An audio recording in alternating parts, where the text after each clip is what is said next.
Hello everyone, it is Samantha and I hope you guys are having a fantastic day today. I am here today to continue my discussion videos of Rob and Hobb's books. Today I am going to be talking about the final book in the Farseer trilogy, Assassin's Quest. I have a lot of thoughts and feelings and hopefully they will come out of my mouth in a coherent fashion. If they do not, please forgive me. As always with these videos, I will have a spoiler section at the end of the video, but I will let you know before I get into the spoilers, so all of you who do not enjoy being spoiled will be saved, so fear not.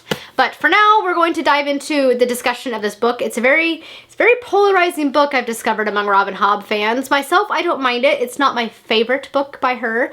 I still enjoyed it, but I know some people who hate it with a passion, and some people who it's their favorite book. So it's definitely a very polarizing book, and I definitely look forward to hearing what you guys have to say about it in the comments. But for now, we're gonna dive into all of my thoughts and feelings, and I'm gonna put this book down because I don't feel like holding this for like a 20-minute video because it's, you know, heavy, so.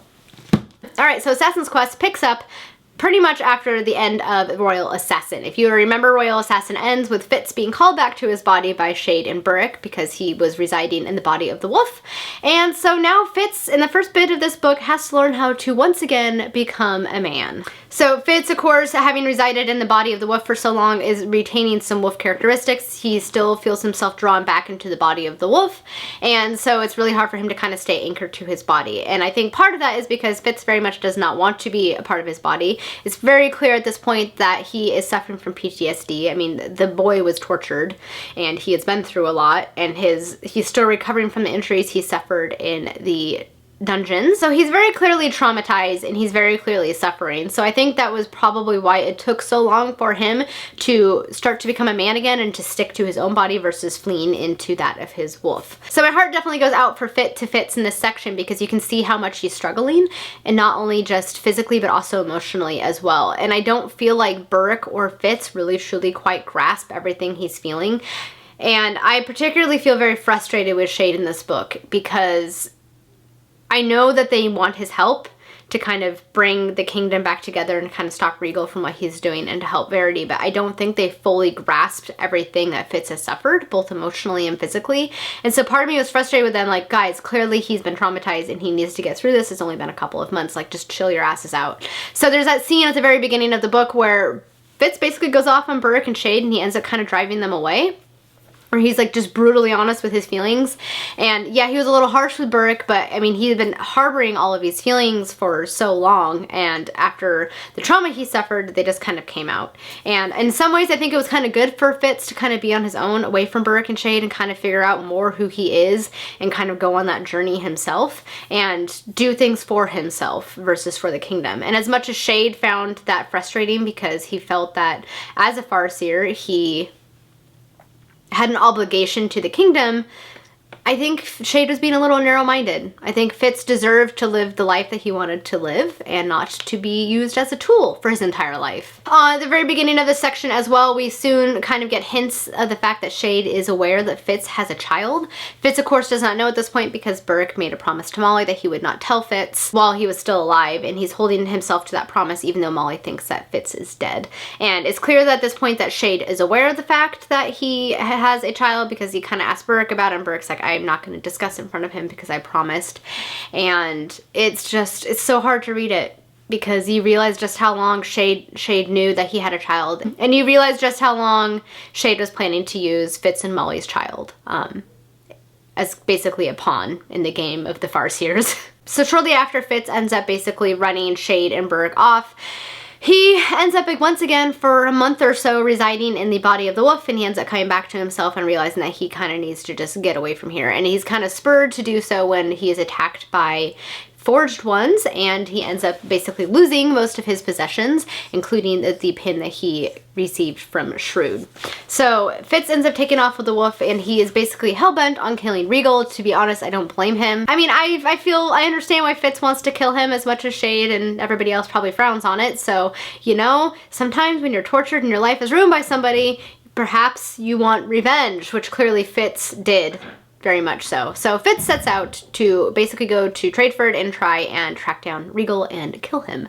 So on the way, he ends up stopping out of town. He ends up taking up with a band of minstrels. So Fitz ends up taking up with the minstrel family, Josh, Honey, and Piper, and it is at this section that I start to get annoyed with the book, and it continues throughout the end. And the fact is, and the reason for this is because there are almost no likable female characters in this book, because they all, in some degree and way, piss me off. And in this section in particular, it's Honey, who is just like a bitch for no reason to Fitz, and then like tries to get him to sleep with her, and then is mad when he doesn't. And I don't know. I don't know why she wrote so many dislikable female characters in this book, but they all frustrated me. I'll get to the other ones later.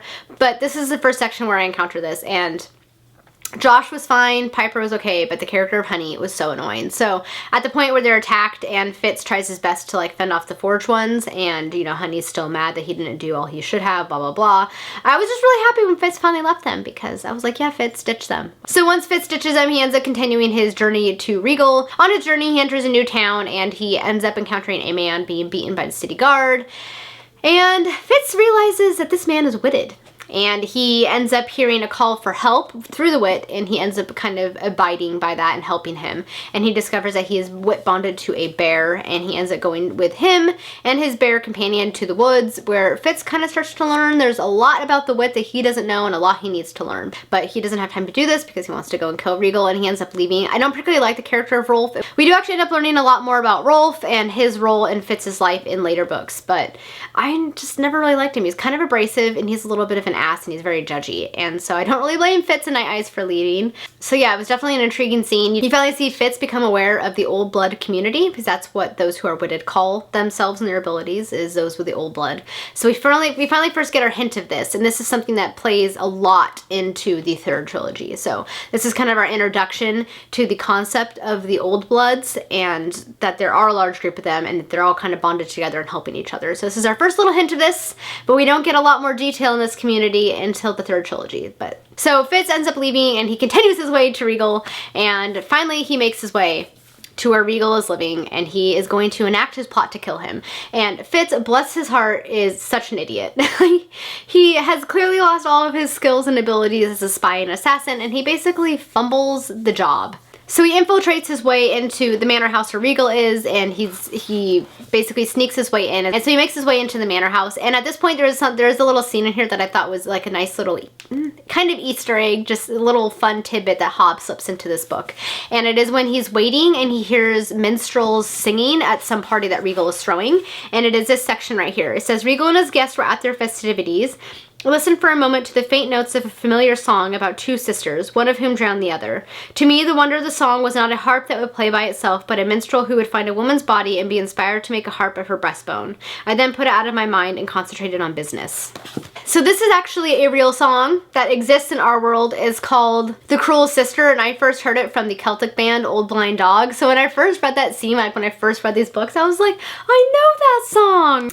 So anyway, shortly after this, Fitz tries to make his move, and he basically bungles it. He kills a guard, which is one of the people that actually had tried to beat him in the dungeon, and things just go so wrong. And he ends up getting besieged by the other skill users from the coterie, and he ends up having to flee for his life. But in the process, Verity once again saves him from the coterie by basically skill blasting them, and then he accidentally skills the command into Fitz to come to him. So Fitz at this point, no matter what he wants to do, he has to leave off trying to kill Regal and go to Verity. He has no other option. It's just been skill burned into him. And part of me is like, oh Fitz, you just totally bungled this job. You did not plan your assassination attempt well at all, and now you're just stuck having to go and help Verity. So part of me feels for him because he can't physically resist the call, and you just feel for him because you just want Fitz to be able to have his own damn life, but once again, he cannot. So after this point is a section of the book that I find very, very tedious, and why it's not one of my favorite books. It is a section of about 200 to 300 pages that I feel like could have been edited down a lot smaller. It's a little bit repetitive. Fitz ends up getting captured once again and escaping once again, and there's a scene where he almost tries to kill Regal again because he thinks Regal's there, but he's not there, and it just gets a little bit repetitive and a little bit long-winded, and there's like definitely 200 to 300 pages of this book that could have been cut down. We're also introduced to another female character that thinks that she can seduce Fitz. doesn't work. And I'm like, really? Would there really be this many women throwing themselves at him? I don't know. I just was annoyed by the continuing annoying female characters that kept occurring in this book. Also, at this point when Fitz ends up taking up with this band where the puppeteer girl tries to, you know, get him to sleep with her, we're also introduced to the character of Starling. Starling is a minstrel, and she soon figures out that Fitz is in fact Fitz, the witted bastard, and she wants to stick with him because she thinks she can get a song out of him. So Starling ends up being an important character in this and future books, and this is our introduction to her. And I struggle with Starling. She is another one of the female characters in this series I don't particularly care for because she's very selfish, and she definitely thinks for herself and her livelihood before she thinks about what other people might need. And she doesn't really care that Fitz has private things that he wants to keep private because she wants her song. So Starling is another a character that I struggle with because while she does end up being in many ways a friend to Fitz, she is just really, really frustrating in her single-mindedness and selfishness. So it's at this point, so after Fitz, when he's with this band trying to get up to the mountains, where he is once again captured by Regal's guards and he is supposed to be being hauled back to Regal. But Fitz is able to basically poison them before he's captured. So while they're taking him away and, you know, they're hauling him off to Regal, they all end up dying because Fitz had poisoned them, and Fitz is once again able to escape. And at this point, Fitz is well and truly alone because at this point Night Eyes had taken off to see if he could live with a pack of wolves and kind of, you know, learn for himself what it is to be a wolf. So Fitz is alone and he's having to trek through the plains on his way to the mountains. So Fitz ends up making his way to Blue Lake, which is one of, you know, the final stops before he can finally make his way into the mountains. So leading up to this point, Fitz has had these skill dreams where he's basically with Molly. So he's getting these glimpses of Molly, and he sees that Burak is with her and he's been caring for her, and then he has a baby, and he learns all of these things and he's able to see her birth. And it is at this point that we have a skill dream where Burak finally realizes, or what he believes is that he discovers Fitz's body. So Burak had clearly gone to visit Fitz, maybe to tell him he had a daughter, and what he finds instead is the decomposing body of one of the forged people Fitz killed, wearing his shirt with the pin that Shrewd gave him.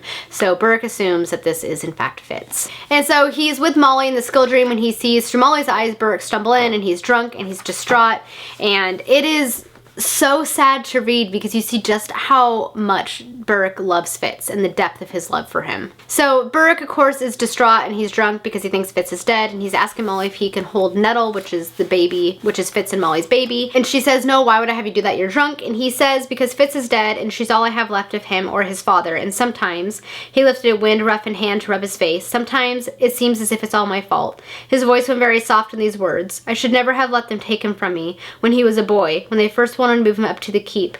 If I put him on a horse behind me and gone to chivalry, maybe they'd both still be alive. I thought of that. I nearly did it. He didn't want to leave me, you know, and I made him. I nearly took him back to chivalry instead, but I didn't. I let them have him, and they used him. And it's so sad because he's so distraught, and you just see how much he loved Fitz, and it makes you wonder just what would have happened if Fitz had been able to know his father, if Burak had truly done that, and just the depth of Burak's love and guilt. You really see it in this scene. And so it's just heart-wrenching because now Burak well and truly believes Fitz is dead. Molly has. And it's just so sad. So sad. So after this skill dream, and he wakes up and he ends up going out into Blue Lake, the town of Blue Lake, and he soon discovers that Regal and his coterie and his entourage are supposed to be in this town. And so he thinks this is going to be a great time to attempt to assassinate him once again. And so he ends up going to the inn that he's staying. He climbs on the roof and he's going to like figure out how to get down to the room that Regal is supposed to be staying in to kill him. When he is greeted by a small ferret on the roof, and it is a creature that was whip bonded to another person who has died and was killed by Regal's people. And he's trying to warn Fitz that it's a trap. It's a trap to lure Fitz into killing Regal so they can capture him. And he keeps telling Fitz, trap, trap, go away, trap, trap. Trap, trap for Wolf Fitz, Old Blood knows. Big Ferret said, go with, warn Wolf Fitz. Rolf Bear know your smell. Trap, trap, go away. So he's been sent by the Old Bloods to warn Fitz that he is about to be drawn into a trap where they're going to capture him. And Fitz ends up obliging, and they don't end up capturing him, thankfully. But I love this little ferret because he's going to get his revenge on Regal because he killed his whip-bonded partner, and he is not one happy ferret. Fitz basically kind of discovers that the ferret's kind of gone a little bit crazy over the grief of losing his whip-bonded partner, and he is just hell-bent on getting to Regal. So he even tells Fitz his plans, and he says, hide, hide, go with one eye. Smell the old blood hater. Wait until he sleeps and snip, snip. Drink the blood like a coney. So he thinks he's gonna go in and he's gonna kill Regal and Will. And I love this little ferret's tenacity because he's just a little creature, but he's hell-bent on getting his revenge. So luckily, Fitz is not a complete idiot, and he listens to this ferret, and he ends up leaving, and he does not end up getting captured at this time by Will and his coterie. Shortly after Fitz climbs off this roof, he ends up encountering Starling once again. Starling, of course, recognizes him and basically tells him that she can help him. She can help him get into the mountains. She knows some smugglers. She wants to stick with him because she thinks she can get her story from Fitz. So Fitz basically begrudgingly agrees because he does need help, and he decides to go with Starling. They meet with some smugglers who can get them into the mountain passes because the mountain passes have been closed, and so they agree. And Fitz and Starling set out with the smugglers to get to the mountain passes as Fitz continues to go to Catrican and therefore from there, Verity. It is at this point that we are introduced to the character of Kettle. Kettle is one of the few female characters in this book that I actually really like. She is a very mysterious character. She's very, very old, and Fitz ends up kind of, you know, taking up with her. He drives her horses for her, so they're in like a little wagon, and she has a certain fascination with finding a certain white prophet. And of course, at this point, we know that the Fool is the White Prophet. So she's kind of talking to Fitz a little bit about what she's doing. She's on a pilgrimage to find the White Prophet. Fitz doesn't make the connection at this point that she means the Fool, because apparently Fitz is kind of dense and doesn't realize, despite all the Fool has told him, that he is the White Prophet and Fitz would be the catalyst. So the discussions with Kettle regarding the White Prophet and the Catalyst kind of unnerve Fitz, because he does kind of know that that's kind of the role of him and the Fool, as much as he kind of shirks that fate. So yeah, so it's kind of, I love how she starts to kind of weave all of the different threads together, and all of the characters are starting to become connected. So I don't think Fitz realizes just quite how connected he is to Kettle and the role that he is meant to play in her life, and hers and his, but this is the first hint of it. So it is at this point when the smugglers are at the river crossing and Fitz is attacked by Regal's coterie because the smugglers have betrayed Fitz, that the story really starts to take off. It's really from this point on that I really start to enjoy this book. Before that, the book kind of dragged for me, but it's at this section that I start to get really invested in the story. So Fitz and the smugglers and all of the people that were going across the river with them end up being captured by Regal and his henchmen, and Fitz is taken into custody, as is Starling and Kettle. He's brought to one of the coterie members where they're basically like, haha, we caught you, you're going back to Regal, nice try. A for effort, Fitz. And so they end up taking him to a small town that's like a border town in the mountains. And this town is actually where Fitz was dropped off on Verity's doorstep at the very beginning of The Assassin's Apprentice. So it's a very personal connection for Fitz because it's basically where he comes from. And he's put into a prison with one of the guards remembers his father, though apparently he did not like his father because he's very disdainful towards Fitz. And things are looking a little bleak, but soon the tides turn because the smugglers are pissed that Regal ended up arresting them and ruining their trade. And so they start to set fire to this town. It is at this point that Starling and Kettle are able to break Fitz out of the prison, as well as Night Eyes, because Night Eyes is again once again back with Fitz and them. And they basically end up running out of this town. The town's on fire, but they escape and they start heading into the mountains. And this is where some of the most heartbreaking scenes in this book for me start to occur. So Fitz ends up splitting up from Patience and Kettle. He's soon tracked by Regal's guards and an old blood, a witted person that has basically betrayed the old blood and is using his skills to hunt Fitz. Fitz ends up being struck in the back by an arrow, and he basically stumbles through the woods for a couple of days, basically bleeding out, terribly sick and injured, until he stumbles into a mountain kingdom village where he is picked up by a strange man. And Fitz soon wakes up in a hut, and he realizes that the person that picked him up was the Fool. So once again, the Fitz and the Fool are together, and the moment where the Fool realizes that it's Fitz, it makes me very verklempt, because you realize just how much the Fool loves Fitz, and he's so shocked to see him when he didn't think he would ever see him again. So at this point we know that the Fool was able to get Catrican to the Mountain Kingdom, and that they've been residing there ever since. It's when the moment when the Fool realizes that he has Fitz, and he says, "What have they done to me, Fitz? Gods, what have they done to you to mark you so? What has become of me that I did not even know you, though I carried you in my arms?" His cool fingers moved tentatively down my face, tracing the scar and the broken nose. He leaned down suddenly to rest his brow against mine. When I recall how beautiful beautiful you were," he whispered brokenly, and then fell silent. The warm drip of his tear against my face felt scalding. And it's like they're back together again. Because it's in this scene, this chapter, where Fitz and the Fool are just alone together, and they're kind of telling each other their stories and how they've gotten to the point where they're at, that you realize just how much they love each other and care for one another. Though I don't think the Fool realizes just quite how much the Fitz cares for him until later. So I think this is a good section to kind of stop at, because there's a lot to cover in this book because it's such a big book, and this is already turning into a long video. So I'm going to continue my discussion of Assassin's Quest in a part 2. So look forward to that one and the rest of my thoughts on it, because for now I'm going to leave this discussion here as kind of a cliffhanger. Alright guys, that is it for part 1 of my Assassin's Quest discussion video. If you've read this book, I would love to know your thoughts down below so we can chat about it down there.